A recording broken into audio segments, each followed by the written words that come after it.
पाठ क्रमांक 29. मी सगळ्या भाज्या खाणार. सबक नंबर 29.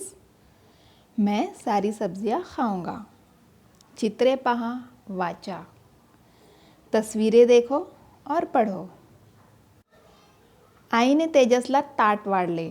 ताटात कारल्याची भाजी. माँ ने तेजस को खाना परोसा. और खाने में क्या था? करेले की सब्जी. कडू कारले त्याला आवडत नसे. आप सबको पता है करेले कैसे होते हैं? कड़वे. तो तेजस को भी करेले की सब्जी पसंद नहीं थी. आई, मला ही भाजी नको, तेजस म्हणाला. तसाच तो ताटावरून उठला. उसने जैसे ही अपनी प्लेट देखी, उसने अपनी माँ से कहा कि माँ, मुझे ये सब्जी नहीं खाना. और वो प्लेट छोड़कर उठ गया.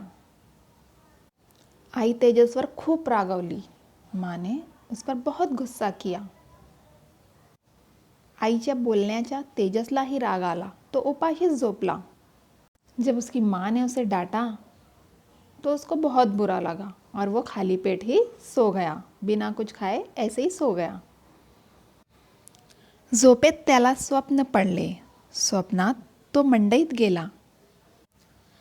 सोने के बाद उसने एक ख्वाब देखा. ख्वाब में उसने देखा कि वो बाजार में गया है.